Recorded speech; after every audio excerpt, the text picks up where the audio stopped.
Bonsoir à tous et merci de nous rejoindre pour cette soirée exceptionnelle sur France 3 consacrée aux élections régionales et départementales 2021. Premier tour, c'est une première cette année, ces deux scrutins ont lieu le même jour. 170 conseillers régionaux à élire, 290 conseillers départementaux dans les 5 départements des Hauts-de-France, une région sous les feux des projecteurs à moins d'un an de la présidentielle. Xavier Bertrand sera-t-il en tête ce soir? Va-t-il réussir à conserver son siège à la présidence de la région avant de viser l'Élysée? Le Rassemblement national s'imposera-t-il comme première force politique de la région? L'union de la gauche réussira-t-elle à rassembler ses électeurs? Et la majorité présidentielle pourra-t-elle se qualifier et se positionner en arbitre? Nous sommes ensemble pour en parler jusqu'à 23h, avec dans moins de 5 minutes, dès 20h, notre estimation Ipsos sortie des urnes. Toutes les équipes des rédactions de France 3 Hauts-de-France sont mobilisées sur le terrain ce soir pour vous faire vivre ces élections, avec de nombreux points de direct dans les préfectures, les QG, tous les résultats, les réactions. Nous suivrons tout cela de très près. Et avec bien sûr de nombreux invités sur ce plateau qui viendront réagir et débattre à chaud. Certains sont déjà là. À mes côtés, notre journaliste politique Jean-Louis Manant, notre politologue Pierre Mathieu. Et pour les résultats, c'est avec vous, Dominique Patinet, que ça va se passer ce soir. Effectivement, Vierna, bonsoir à tous. Je suis ici sur le plateau de France 3 Picardie à Amiens où nous allons collecter tous les résultats que nous vous donnerons tout au long de la soirée. Je vais juste vous demander un petit peu de patience parce que ces résultats se font évidemment désirer pour le moment. Ça n'est pas banal, 2 scrutins le même jour. Je me rappelle d'une élection qui avait couplé législative et cantonale, mais c'était il y a pas mal d'années. Cette fois-ci, ce sont les régionales et les départementales, sachant qu'on vote en plus dans tous les cantons. Ça fait beaucoup de bulletins à dépouiller et beaucoup d'organisation à avoir. Évidemment, je vous retrouve dès que j'ai des résultats. On fera le tour de nos préfectures dans nos 5 départements des Hauts-de-France. On compte sur vous, Dominique, à tout à l'heure. Elle aura bien sûr un impact sur les résultats. C'est l'abstention qui s'annonce malheureusement record aujourd'hui à 17h. Seuls 27,2% des habitants de la région étaient allés voter contre 49,10% à la même heure en 2015. On s'oriente vers une abstention historique. C'est le premier et triste enseignement de cette soirée. Une abstention qui s'approcherait de 67%. Pierre Mathieu, quels peuvent être les effets de cette abstention record ? Les effets, c'est qu'on va avoir des pourcentages tout à l'heure qu'on va nous donner, mais ils vont masquer le nombre de voix. Donc le problème, c'est la légitimité démocratique de ceux qui gouverneront aussi bien les départements que les régions, puisqu'ils seront évidemment élus en faisant un score qui leur permettra d'être élus, mais ils auront une base électorale qui sera faible, un peu comme l'année dernière pour les municipales où des maires ont été élus avec une base électorale extrêmement faible. Donc pour pouvoir mener des politiques publiques un peu ambitieuses, quand on a une légitimité démocratique limitée, ça pose des problèmes. Donc je pense que c'est quand même pas une grande victoire pour la démocratie en France aujourd'hui. Sébastien Huyghe, bonsoir. Vous êtes numéro 3 Bonsoir. sur la liste de Xavier Bertrand dans le Nord, président des Républicains du Nord et député. Cette abstention, à qui la faute ? Je crois que le gouvernement a joué quand même un drôle de jeu, c'est-à-dire qu'avec les atermoiements sur élection, pas élection avant l'été, modification des dates, et puis on voit dernièrement, ce sont les circulaires qui ne sont pas parvenus à nos concitoyens. Parce que beaucoup de nos concitoyens font leur choix aussi en recevant chez eux les bulletins de vote et les circulaires, les professions de foi, ce qu'on appelle les professions de foi, où chaque candidat explique son projet, en l'occurrence pour la région ou pour le département. Et donc, dans beaucoup de foyers, on n'a pas reçu ces circulaires parce que le gouvernement a apparemment fait un mauvais choix sur le distributeur. Philippe Emery, numéro 3 sur la liste du Rassemblement national au régional pour le Nord et président du groupe RN au Conseil régional. Cette abstention, vous partagez le point de vue de votre voisin? C'est la faute du gouvernement? Est-ce que c'est la faute des politiques aussi? Je pense que cette abstention doit nous poser la question de l'incapacité aujourd'hui ou de la difficulté du système de représentation politique d'entrer en résonance avec la société et avec ses attentes. Ceci étant dit, il est évident que le gouvernement a joué avec le feu. On sait que M. Macron voulait reporter les élections régionales après l'élection présidentielle. Il n'a eu de cesse de mettre en quelque sorte des choses trappes, de la rendre un peu illisible. Et je partage un nombre des constats qui ont été faits par M. Huyghe. Je me permets de vous interrompre car il est 20h. Nous allons pouvoir vous dévoiler notre estimation Ipsos pour France Télévisions et vous allez le voir, il y a des surprises. C'est la liste de Xavier Bertrand, Se battre pour vous, qui est en première position avec 43,1% des suffrages. En deuxième, le candidat du Rassemblement national, Sébastien Chenu, qui obtient avec sa liste Une région qui vous protège, 24,4%. La gauche unie, emmenée par Karima Delli pour le climat, pour l'emploi, est à 17,5%. Le secrétaire d'État, Laurent Pietraszewski, pour La République En Marche, Hauts-de-France Unis, obtient 8,5%. Ce n'est pas suffisant, donc pour se maintenir au second tour, il fallait 10%. C'est ensuite Éric Pecker pour Lutte ouvrière avec 3,7%, suivi de José Évrard, Debout la France, à 2,2%. Et enfin, Audric Alexandre, à la tête d'une liste citoyenne et européenne pour une France fédérale, à 0,6%. Et tout de suite, on va prendre la direction de Saint-Quentin, où se trouve le président sortant, Xavier Bertrand, ce soir. Mickaël Guillot, vous êtes sur place. Avez-vous croisé Xavier Bertrand ? Oui, on a fini par le trouver, le président de région Xavier Bertrand, qui était, si vous étiez là avec nous il y a une heure, on vous disait qu'il était dans un espace de coworking loué ici dans le centre-ville de Saint-Quentin, à 2 rues du théâtre dans lequel nous nous trouvons actuellement. Nous l'avons trouvé là-bas. Il n'était pas très content que des caméras et des photographes soient là, mais il est sorti sans rien laisser transparaître à ce moment du résultat. Néanmoins, les estimations des sorties des urnes commençaient déjà à circuler et ce raz-de-marée donc pour le président sortant. Qui est arrivé ici dans ce théâtre. On attend son allocution, l'unique prise de parole de Xavier Bertrand ce soir, qui doit se dérouler d'un instant à l'autre. Vous en profiterez en direct. D'ailleurs, je crois qu'il arrive. Il arrive, le président Xavier Bertrand. Je pense qu'on va pouvoir écouter son discours. On nous l'a annoncé court, le discours d'un homme concentré, droit dans ses bottes. Xavier Bertrand. Eh bien, vous nous faites signe, Mickaël, dès qu'il prend la parole. Va-t-il prendre la parole tout de suite ou non ? Une réaction, Pierre Mathieu, en attendant sur ce raz-de-marée ? Écoutez, c'est quand même, je ne sais pas si c'est une surprise, mais en tout cas, il réalise un score très largement supérieur à celui de la dernière fois, alors que les 3 autres listes sont quand même en échec assez important par rapport soit à leur score, soit à leurs ambitions. Donc, on peut le dire déjà, les sondages vont évoluer et ça va se transformer en vrai résultat, mais il y a un vrai succès de sa part. Je crois qu'il s'exprime, en fait, mais on ne l'entend pas. On ne l'entend pas visiblement. Un petit problème de son pour le moment. Bon, de toute façon, ne vous en faites pas. Si on ne l'entend pas tout de suite, on l'enregistre et on l'écoutera tout à l'heure. Avec nous également sur ce plateau, Marine Tondelier, donc numéro 2 sur la liste de l'Union de la gauche pour les régionales dans le Pas-de-Calais. Vous êtes également conseillère municipale d'Europe Écologie Les Verts à Hénin-Beaumont. Karima Delli, qui sera 17,5%. C'est un échec ?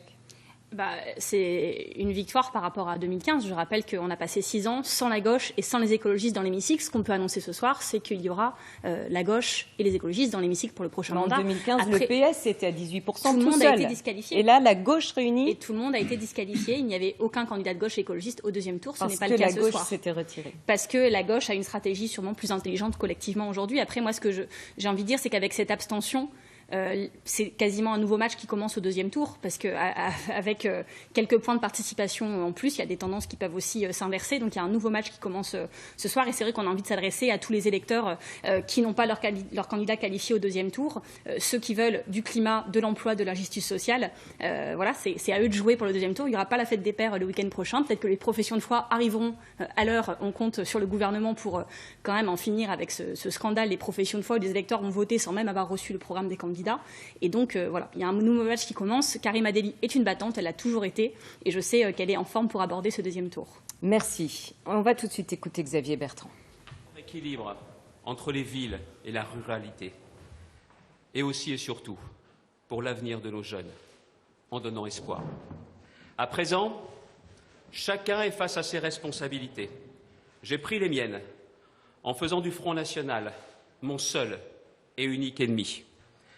Les électeurs des Hauts-de-France m'ont chargé à nouveau de mener ce combat et de me battre pour poursuivre le renouveau de notre belle région. Je le ferai dans la cohérence et la transparence.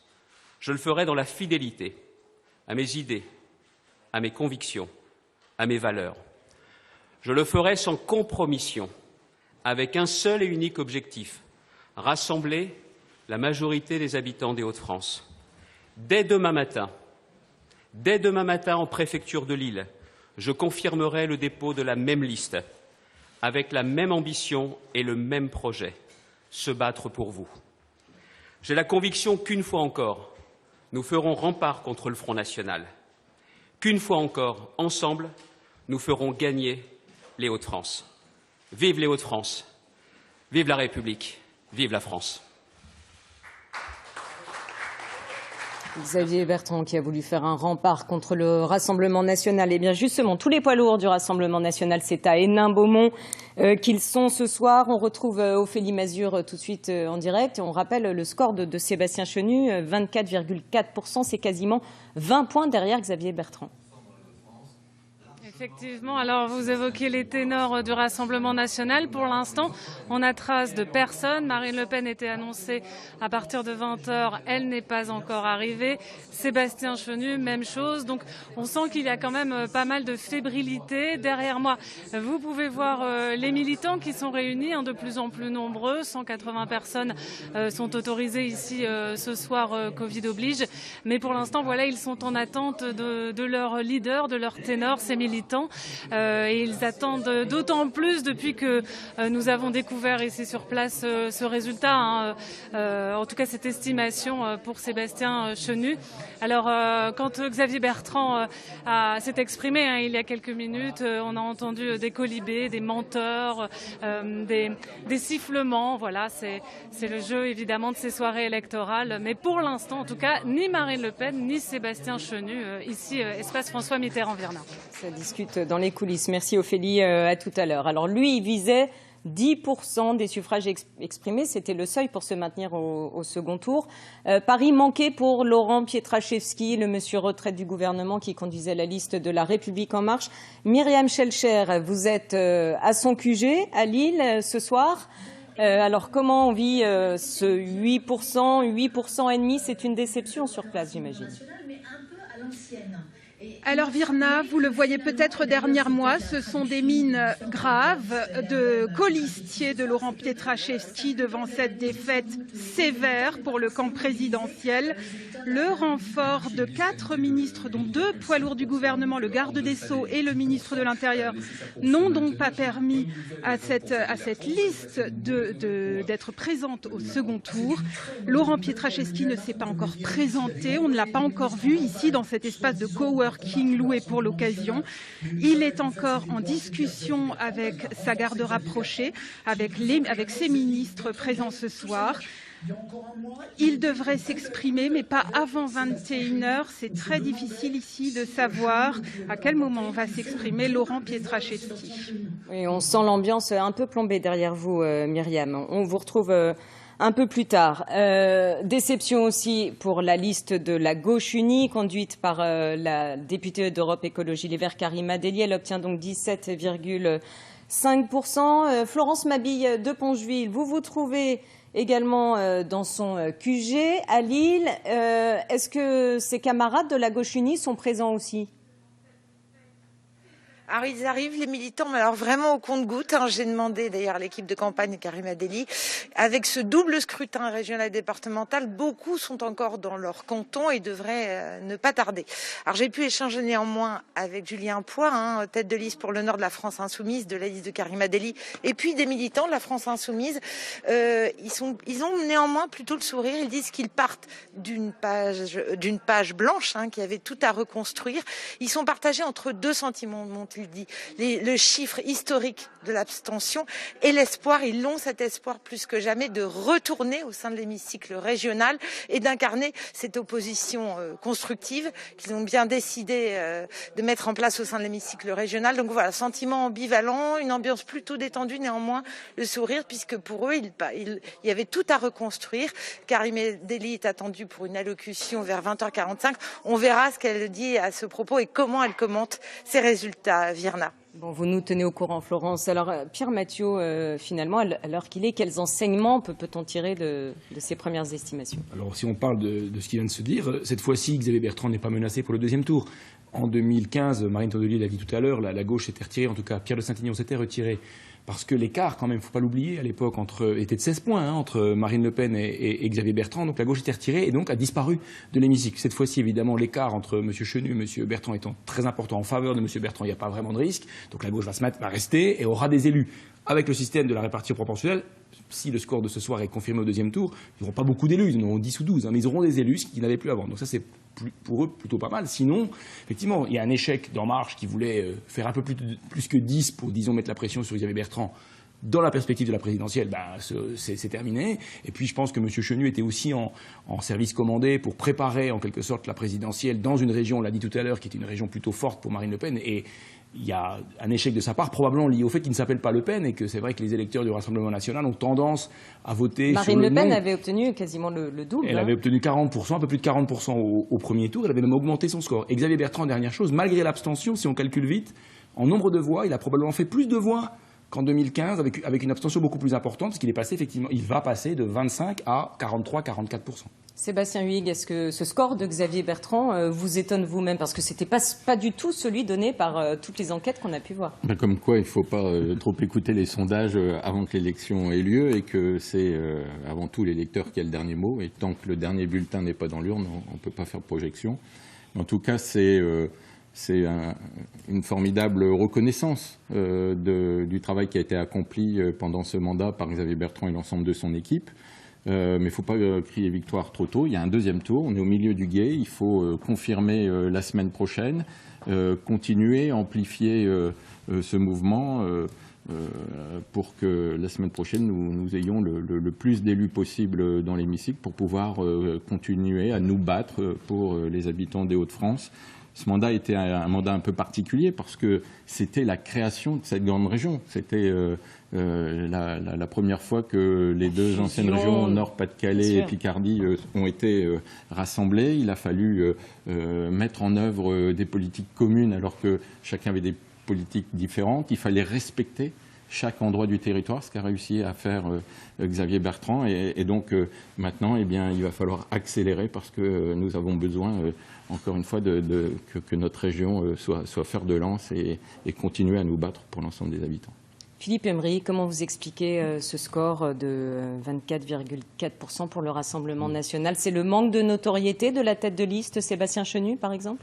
Moi, je vais vous faire une métaphore sportive. Nous sommes au moment de l'Euro, nous sommes à la mi-temps, on va dire qu'il y a 1-0, le match n'est pas fini, d'autant plus quand il y a une participation de moins d'un électeur sur 3. Donc, quelle signification, mais ça, je crois que Pierre Mathieu l'a rappelé en tout début de séance, quelle signification donner au vote d'un électeur sur 3 qui, si je fais 43% d'un électeur sur 3, je suis à 12 ou 13% des inscrits. Figurez-vous quelle sera la légitimité. Et puis, j'ai été...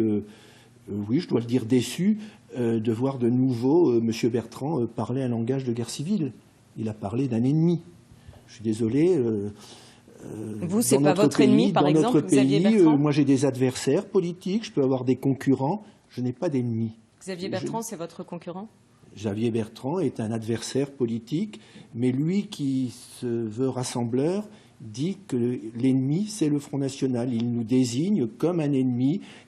Il a un langage de guerre civile, et je pense que ce n'est certainement pas de cela dont le pays a besoin. C'est peut-être aussi ces excès de langage qui expliquent l'abstention. Et est-ce que vous pensez qu'une Marine Le Pen aurait pu obtenir un meilleur score si elle avait conduit cette liste? Écoutez, on ne refait pas le match. Moi, je ne suis pas Madame Irma. 2015, c'était 2015. Marine Le Pen a fait 42%. Aujourd'hui, c'est 2021. Dans des circonstances très particulières. Moins d'un électeur sur 3. On sort du confinement. Vous ne pouvez pas comparer ce qui n'est pas comparable.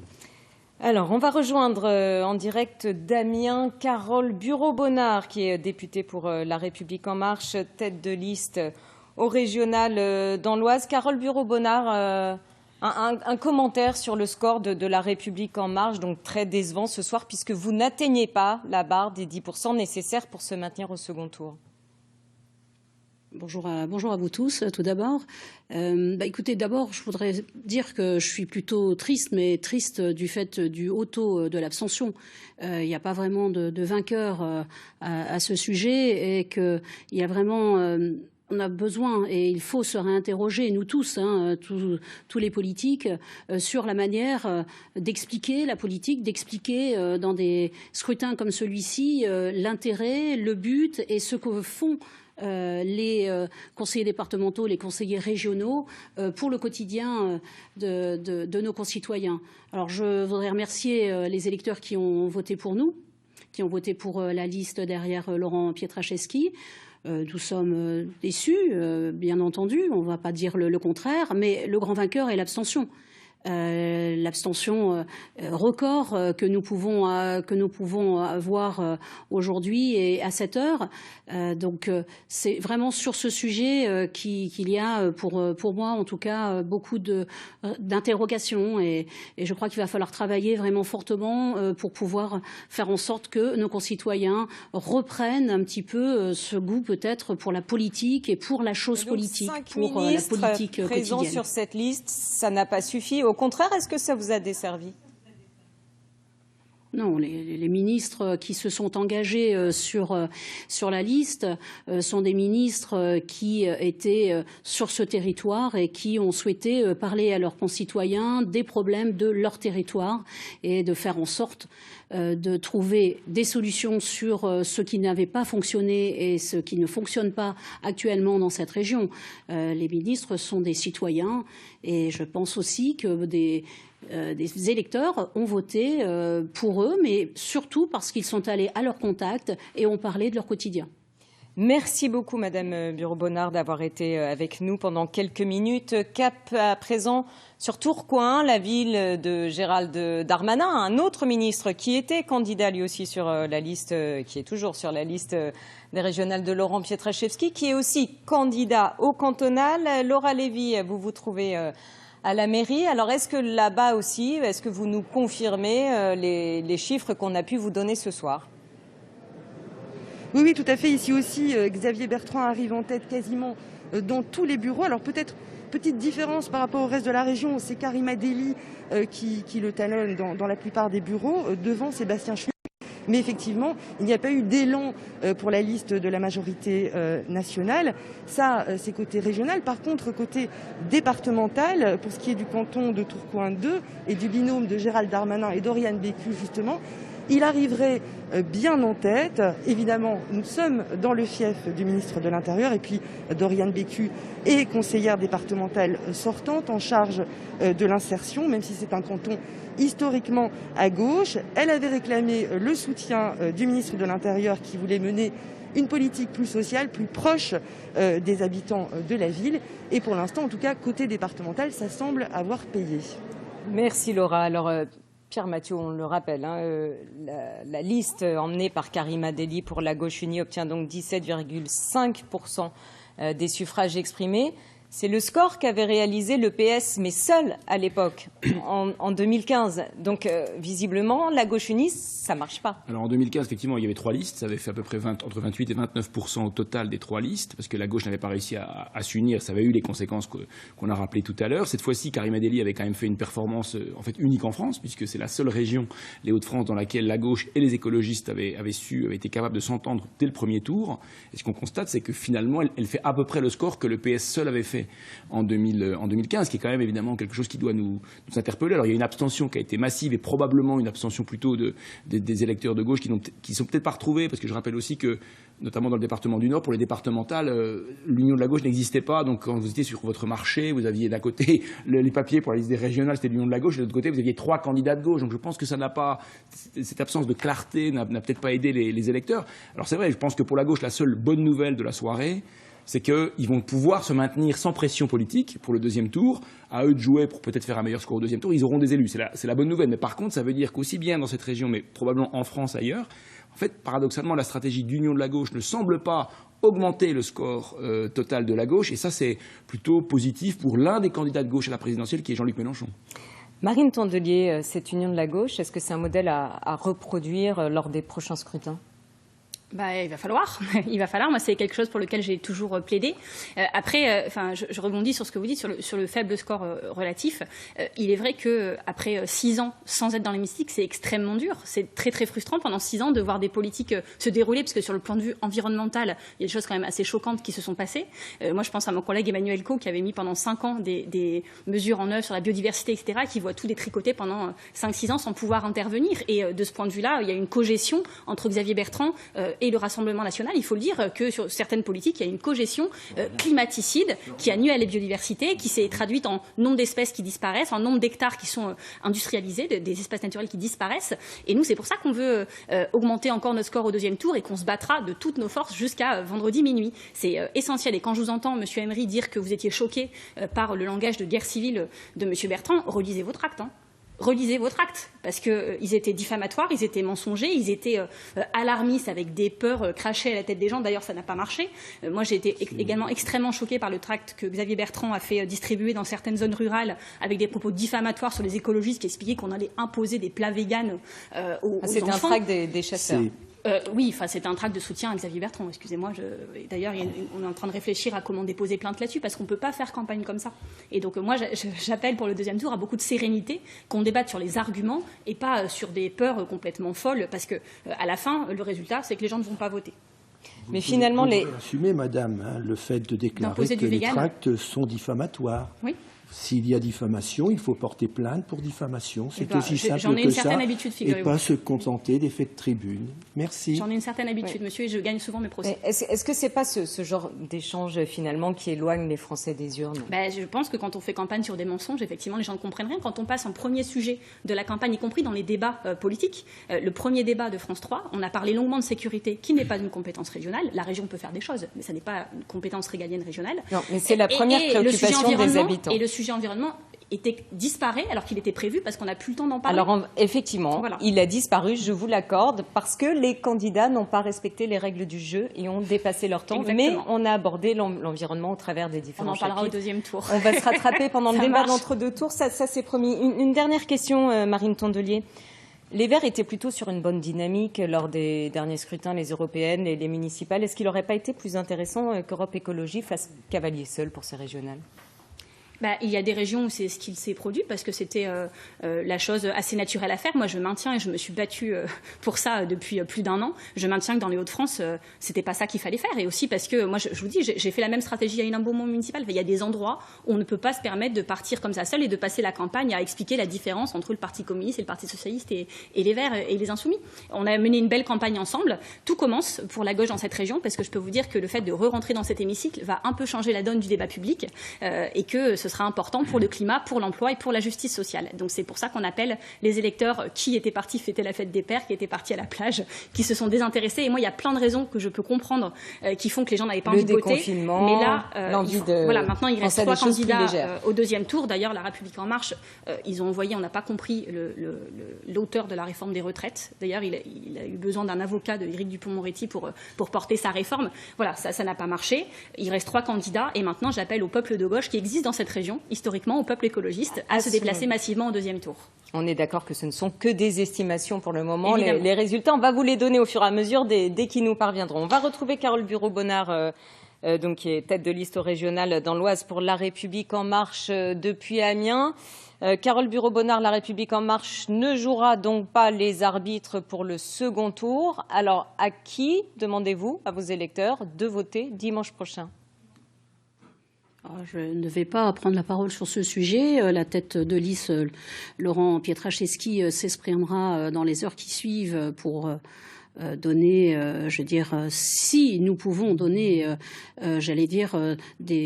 des conseils de vote, surtout dans le sens du sursaut démocratique que je pense qu'on peut aller, c'est-à-dire de dire allez voter, parce que vraiment, comme je l'ai dit tout à l'heure, l'abstention est vraiment trop importante.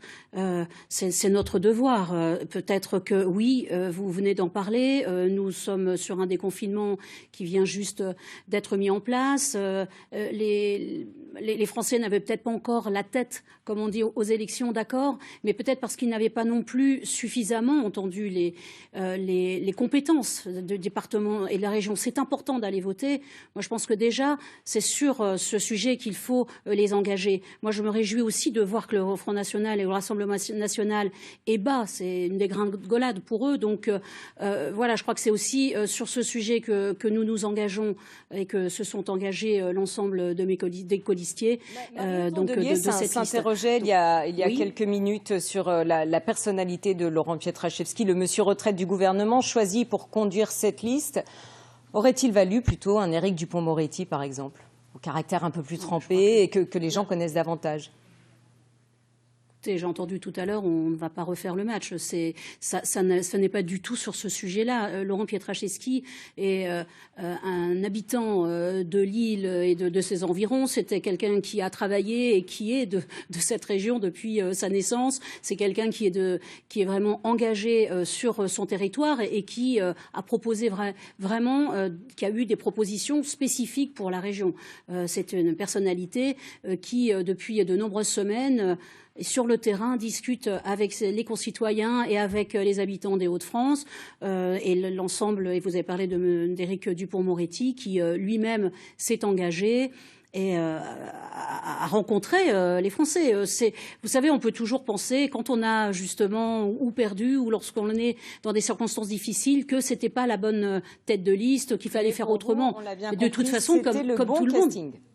Merci beaucoup, Madame Bureau-Bonnard. Voilà. On reviendra vers vous tout à l'heure, si on a le temps, je l'espère.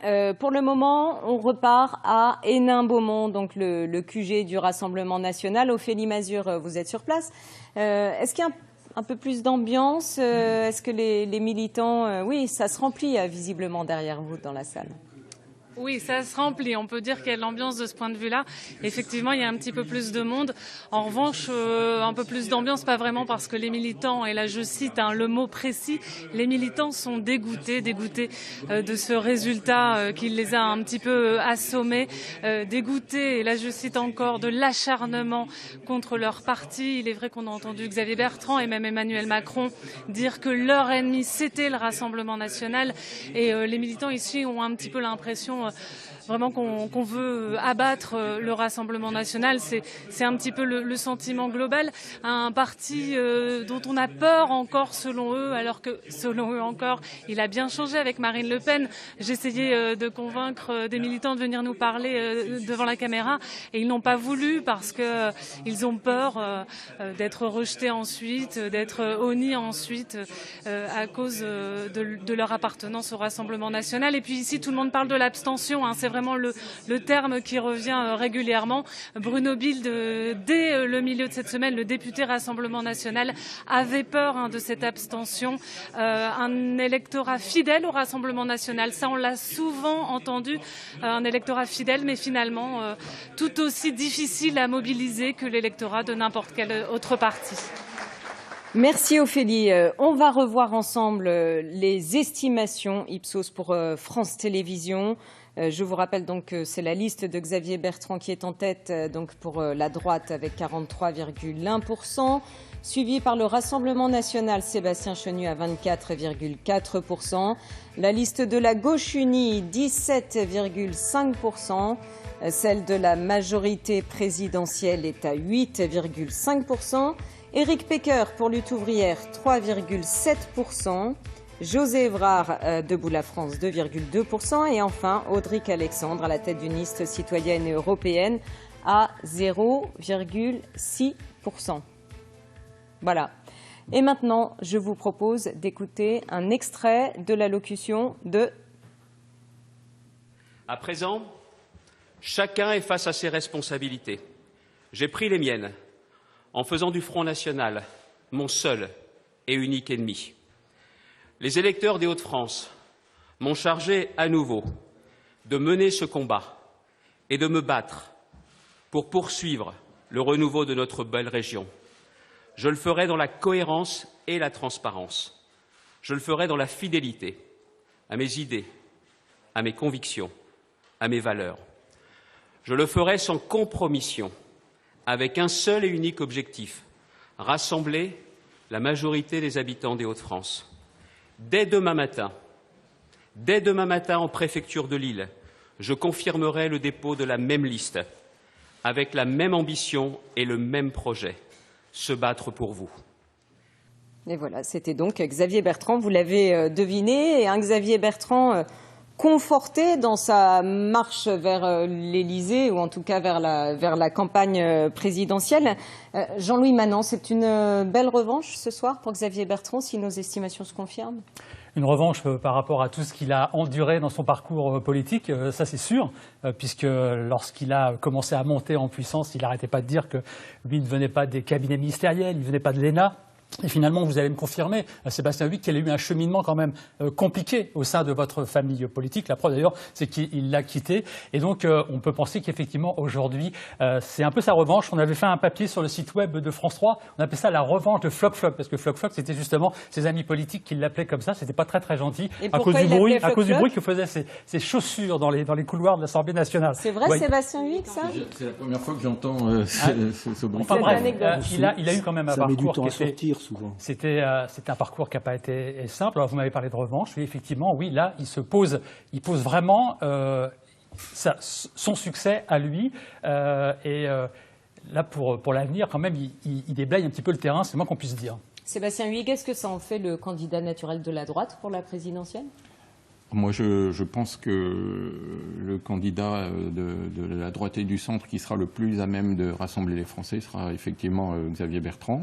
Donc, il avait dit que cette élection régionale, c'était aussi le moyen de voir si les habitants des Hauts-de-France lui faisaient confiance avant de demander à l'ensemble des habitants du pays de pouvoir lui faire confiance pour la campagne présidentielle. Mais c'est sûr que c'est une marche qui se profile. Encore une fois, il y a un deuxième tour, il faut attendre le deuxième tour. Mais vous, c'est votre souhait? Et moi, je souhaite qu'il soit candidat à l'élection présidentielle, bien évidemment. Et d'ailleurs, Emmanuel Macron lui-même s'y est pas trompé, parce qu'il a tout fait pour abattre Xavier Bertrand en envoyant 5 ministres. Excusez du peu, je ne suis pas sûr que dans le passé, on a eu 5 ministres sur une liste aux élections régionales. Et en venant dans la région à 3 jours du scrutin. Et effectivement, en faisant une campagne à peine masquée, si on peut dire, sur les deniers d'État. Mais la réalité, c'est que les habitants de la région des Hauts-de-France ont décidé de porter Xavier Bertrand avec ce très beau score. Je les en remercie.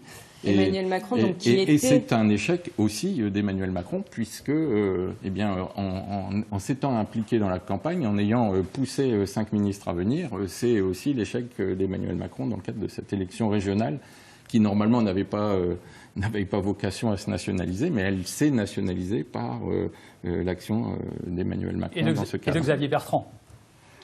Elle s'est nationalisée, la campagne régionale Xavier aussi. Bertrand a posé les choses sur la table. Il a dit qu'il était candidat à l'élection présidentielle. Donc il a nationalisé. Mais vous revoyez tous ces discours. Tous ces discours sont, dans le cadre de cette campagne, tournés exclusivement vers les habitants de la région. Et si l'ensemble des Français lui faisaient confiance, ce que j'espère, eh bien derrière, il pourra continuer à agir aussi pour les habitants de la région des Hauts-de-France. Vous avez d'ailleurs peut-être l'information. Est-ce qu'il y a déjà un nom qui circule pour éventuellement remplacer Xavier Bertrand? Écoutez, la route est encore longue.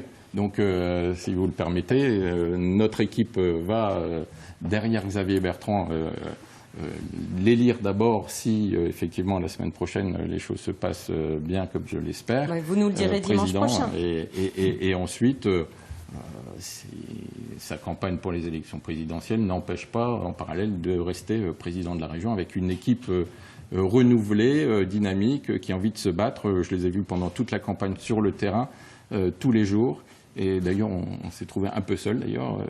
Alors, Pierre Mathieu a envie de réagir. Mais on a vu tout le monde prêt à vouloir en découdre et travailler pour la région. Comme mon rôle ici, c'est d'être un peu pédagogue, je rappelle quand même que Xavier Bertrand n'est plus membre des Républicains, parce qu'on a un peu oublié, c'est que... Jean-Louis Manant nous l'a rappelé tout à l'heure, effectivement. Effectivement, c'est qu'il ne faut pas oublier que finalement, le paradoxe, c'est que les deux candidats... Il y a 2 candidats ce soir qui pourraient devenir le candidat de la droite pour l'élection présidentielle en fonction de leur résultat régional, c'est Xavier Bertrand et Valérie Pécresse, et les deux ne sont plus, ont choisi de quitter à un moment donné les Républicains pour peut-être sur un désaccord politique, donc ils vont peut-être y revenir. Mais en tout cas, c'est ça qui est assez intéressant dans cette espèce de, disons, d'évolution du jeu politique et de complexification du jeu politique, qui, à mon avis, n'est pas pour rien aussi dans l'abstention. C'est que, effectivement, Xavier Bertrand avait choisi de quitter, puis de se déclarer avant les régionales, donc ce qui fait qu'il a nationalisé évidemment. Et effectivement, il faut pas l'oublier. C'est vrai que plus son score sera élevé et plus la droite se ralliera à lui, parce que à ce moment-là, il aura des chances.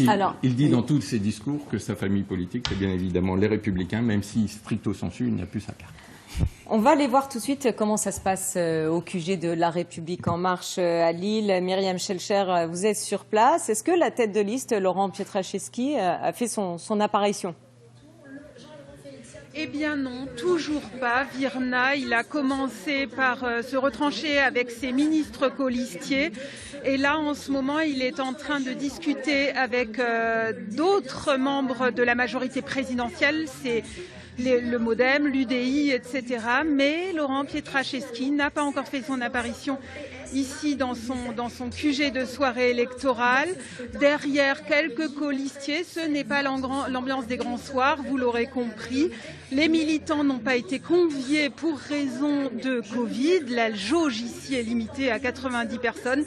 Donc, quelques colistiers, des mines graves, une interdiction pour nous de leur poser des questions tant que Laurent Pietraszewski n'a pas parlé, n'a pas fait son allocution. Il doit parler à 21h. D'ici là, personne n'est autorisé à répondre à nos questions ici au QG de Laurent Pietraszewski. Merci beaucoup Myriam. Direction à présent un autre QG, celui de la Gauche Unie, toujours à Lille. Florence Mabille de Poncheville. Assez peu d'animation visiblement derrière vous pour le moment. Assez peu d'animation, Virna, mais je vous ai trouvé quand même un militant, Dorian, il a 24 ans. Et en 2015, il avait fait campagne pour la liste socialiste, pour Pierre de Saint-Ignon. Il avait été traumatisé, c'est ce qu'il va nous raconter, Dorian, et il va nous en dire plus sur comment il vit ces régionales 2021. Alors Dorian, racontez-nous, vous aviez 18 ans, c'était vos premières élections en tant qu'électeur et première campagne. Oui, c'était une campagne en laquelle on croyait énormément parce que cette région, Nord-Pas-de-Calais, la région également Picardie, c'était des terres tenues par la gauche, avec des politiques progressistes très installées dans le territoire. Et donc il y avait un véritable projet à long terme. Pierre de Saint-Ignon était un grand élu de la République qui a porté énormément pour notre région. Donc se voir ainsi devoir retirer la liste par devoir républicain a été très, très difficile, mais bien que nécessaire. À l'époque, vous aviez l'impression qu'on vous a confisqué cette élection, empêché d'aller dans l'hémicycle régional ? On ne nous a empêché de rien. On a fait notre devoir. Pierre de Saint-Ignon a fait son devoir, ses colistiers ont fait leur devoir, tout simplement le devoir républicain. Alors 6 ans après, à nouveau, vous faites campagne, vous avez 24 ans. Pourquoi vous avez décidé de rejoindre la bannière de Karim Edeli ? Qu'est-ce que vous avez aimé de son programme, de son projet et aussi de ce rassemblement ? Eh bien, comme vous le dites, c'est un rassemblement. Le rassemblement de la gauche et des écologistes, c'est unique en France. C'était inacceptable de ne pas y participer, il fallait absolument en être.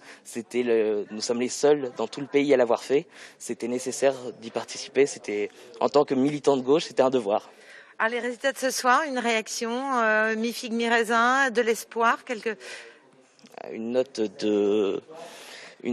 de clarté qui est la baisse du Rassemblement national par rapport aux résultats de 2015, bien entendu. Une note d'espoir également. Le score de Karim Adeli nous laisse espérer pouvoir porter à nouveau les idées de la gauche jusqu'au second tour, pouvoir continuer à convaincre les électeurs. Et je suis persuadé qu'elle en sera capable. Je l'ai vu faire sur le terrain et je pense que c'est la candidate la plus proche des habitants de notre région et qu'elle saura défendre son programme auprès des électeurs, les convaincre et peut-être même créer la surprise au second tour.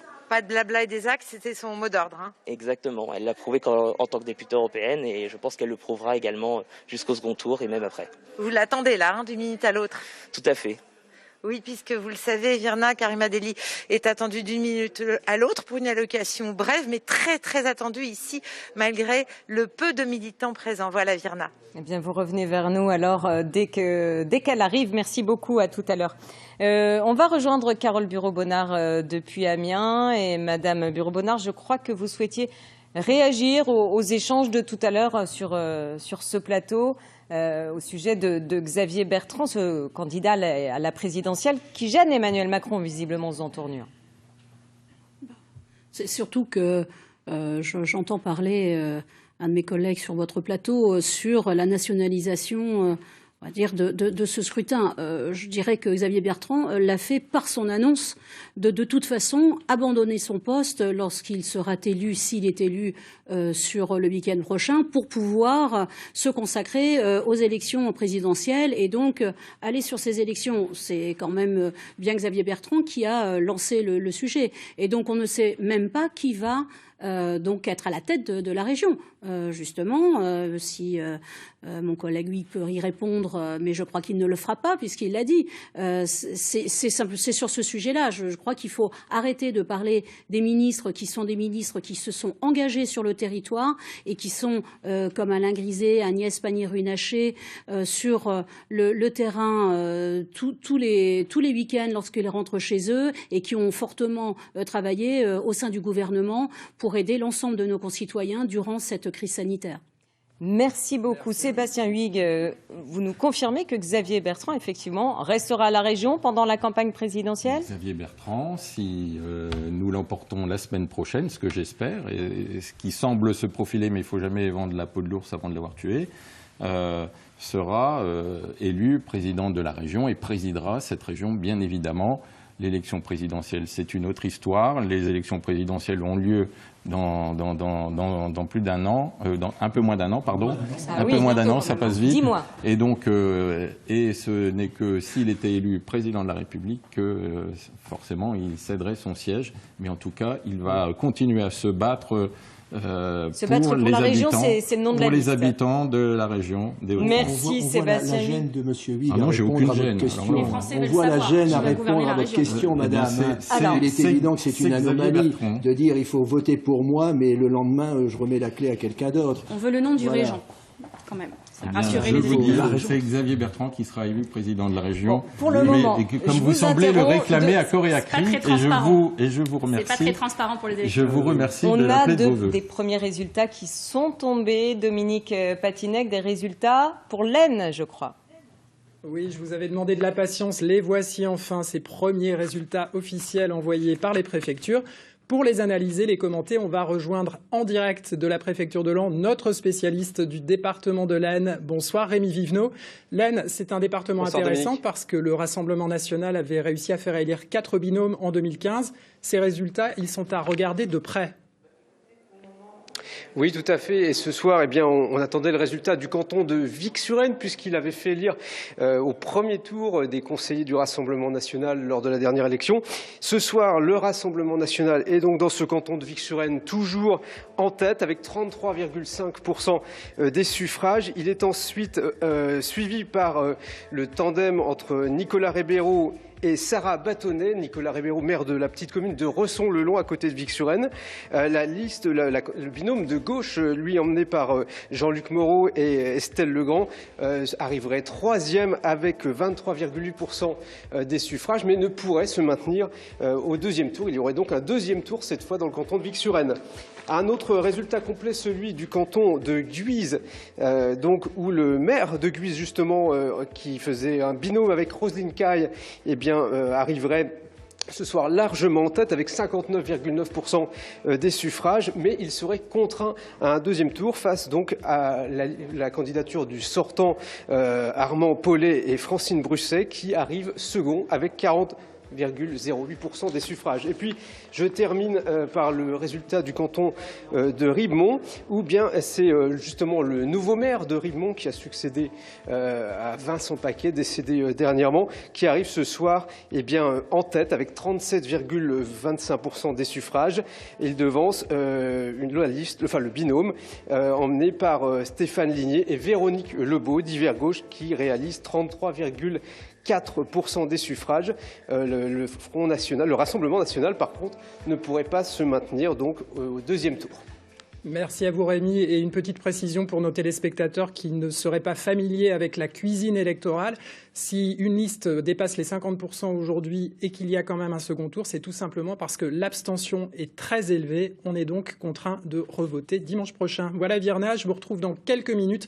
On attend notamment le résultat de Villers-Cotterêts, autre fief du Rassemblement national, avec son maire et conseiller départemental Franck Briffaut. Merci beaucoup Dominique. Alors Jean-Louis, maintenant je me tourne vers vous. On va faire un peu de pédagogie parce que là on vient de donner des résultats pour les élections départementales alors qu'avant on parlait des élections régionales. Rappelez-nous en 2 mots, les élections départementales, c'est quoi? Alors, les élections départementales, c'est-à-dire c'est pour amener effectivement dans les 5 départements de la région des binômes. Vous savez que maintenant, aux élections départementales, c'est un homme, une femme qui représentent ce canton. Et donc, il y a 145 cantons dans les Hauts-de-France, puisqu'il y a 5 départements dans les Hauts-de-France. Le canton qui compte le plus, enfin le département qui compte le plus de cantons, c'est le Nord, 41 cantons. Des départements comme l'Aisne et l'Oise ne comptent que 21 cantons. Il faut savoir que le seul département dans les Hauts-de-France qui est à gauche est celui du Pas-de-Calais. Tous les autres sont à droite. Voilà un petit peu pour les enjeux des départements, des 5 départements dans les Hauts-de-France. Oui, il ne faut pas tout mélanger, c'est pas évident. On va retrouver en direct de Calais la maire LR Natacha Bouchard, également candidate sur la liste de Xavier Bertrand, donc pas au départemental mais au régional. On revient au régional. Comment réagissez-vous, Natacha Bouchard, à la belle victoire en perspective, en tout cas, de Xavier Bertrand, votre candidat? Écoutez, déjà ce soir, c'est une victoire en soi puisque le score qui a été fait dépasse largement ce que nous y avions projeté. En tant que tête de liste dans le département du Pas-de-Calais, je ne peux que me réjouir que les habitants du département, ceux de la région, ont compris que le président Bertrand, son équipe, ses têtes de liste étaient des élus avant tout locaux, qui avaient été réélus il y a à peine un an, et notamment au municipal, et c'est mon cas, et à qui ils ont à nouveau donné leur confiance, parce que nous sommes présents à leur côté, dans leur quotidien, et que l'on se bat pour eux chaque jour, et que pendant toute cette campagne, dans tous les territoires que nous avons fait, c'est en échangeant longuement avec les uns et les autres, mais avec un bon accueil, tout compte fait, puisque chaque élu de territoire allait tout simplement nous faire rencontrer les habitants de ces communes. Et ici, plus particulièrement à Calais, nous avons renversé la table, puisque c'est 50% que nous faisons, contrairement à 2015, où le score était à peine inversé. Donc c'est une victoire, c'est une réussite. Sur le score du Rassemblement national qui est fort dans le Calaisis ce soir. Il est fort dans le Calaisis. Écoutez, il a chuté de 25%, donc je ne sais pas où vous avez analysé ces chiffres, mais en tous les cas, à Calais, il est passé de 49,9 à 22-23%. Donc c'est une chute assez violente, même, j'ai tendance à dire. Et cette chute violente, elle l'est à Calais, elle l'est dans le Calaisis, elle l'est dans le département et elle l'est dans la région. Les habitants de cette région ne veulent pas en fait de l'extrême droite, ils ne veulent pas de leurs mauvais messages, ils ont compris que leur méthode était nuisible pour eux et qu'ils n'apportaient rien de bon et rien de sain à la démocratie. On va rejoindre également Christophe Coulon. Merci beaucoup Natacha Bouchard, également candidat au régional sur la liste de Xavier Bertrand, numéro 3 dans l'Aisne et vice-président du conseil régional. Christophe Coulon, bonsoir et merci d'être avec nous. Vous êtes au QG de Xavier Bertrand. Vous avez pu partager un moment avec lui ce soir? Oui, on a passé un moment de tension, avec différentes phases d'émotion, bien évidemment. D'abord, l'attente dans l'anxiété d'un certain nombre de tendances que l'on avait depuis le début de l'après-midi, en prenant le pouls de certaines communes dont on nous décrivait la participation, celles et ceux qui venaient dans le bureau de vote, et on a décelé qu'il y avait quand même une tendance assez positive. Et puis, avant sa déclaration ce soir, nous avons effectivement préparé les choses en fonction des résultats les plus aboutis. Nous n'avons pas gagné ce soir, je tiens à le dire avec beaucoup d'humilité. C'est le 27 que les électeurs au deuxième tour confirmeront la dynamique, je l'espère, derrière Xavier Bertrand.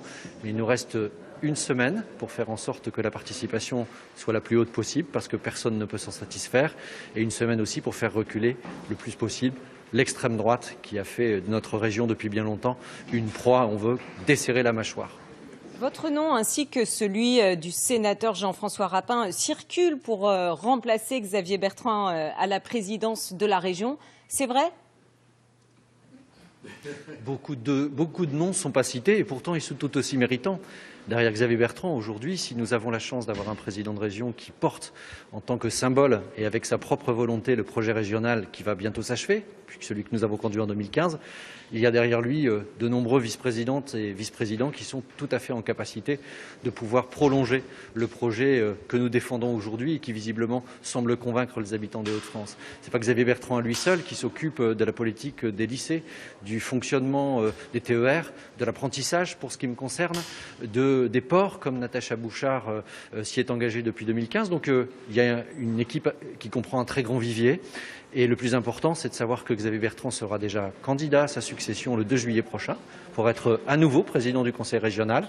Et nous serons tous derrière lui, sa future majorité et son futur exécutif. C'est ça qui est le plus important. Merci beaucoup Christophe Coulon. Oui, une réaction Philippe Aymery. Là encore, on a un langage de guerre, un langage d'ensauvagement. Il a dit pour que la région est une proie pour le Rassemblement national sur lequel on va desserrer la mâchoire. Vous vous rendez compte, les images qui sont employées sont des images porteuses de violence. Ouais. Alors que... Ce qui n'est jamais le cas du côté du Rassemblement national. Regardez les débats. Regardez les débats. Vous avez pu nous suivre pendant 5 ans au Conseil régional. Justement, c'est ça que je voulais vous poser comme question, Vous avez pu nous suivre pendant 5 ans au Conseil régional. Nos propos ont toujours été des propos mesurés et jamais, je le dis bien, jamais dans l'invective. Tout est à votre disposition. Relisez votre acte. Alors justement, vous êtes le représentant, le patron de ce groupe Rassemblement national à la région. Et quand on a assisté aux séances du Conseil régional, excusez-moi, on n'a pas du tout la même analyse, c'était extrêmement tendu. Vous avez mené une vie impossible à Xavier Bertrand. Aujourd'hui, vous récoltez un petit peu la monnaie de votre pièce. Pas du tout. Je vous rappelle que c'est le président qui a la police de l'Assemblée. C'est donc le président qui, par sa manière de faire, impulse l'ambiance, impulse la manière de faire. Et quand M. Bertrand, la première chose qu'il dit, d'ailleurs, où est son projet, chacun a pris ses responsabilités, le Front National est l'ennemi. Voilà, c'est vraiment ces deux premières phrases. Ensuite, M. Coulon a le même langage. Et vous qui avez assisté, où les conseils municipaux sont très bien animés. Nous n'avons jamais été dans l'invective. Alors on n'a pas vu la même séance alors, M. Aymery. On n'a pas vu la même séance. Nous n'avons jamais été dans l'invective. On va donner la parole aux militants du Rassemblement national. Direction Hénin-Beaumont avec vous, Ophélie Mazure. Effectivement, je suis à côté d'un militant qui a bien voulu nous répondre, André, habitant d'Hénin-Beaumont.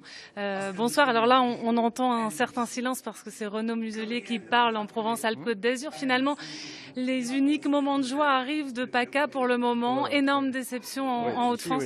Oui, Hénin, oui. Hénin et ses alentours d'ailleurs. Moi, je ne croyais pas à un score comme ça. Plutôt 38%. Mais là, 24%, et je crois que... il n'arrivera pas. C'est malheureux. Parce que Xavier Bertrand, bon, peut-être qu'il a fait de bonnes choses, je ne sais pas, je ne le suis pas.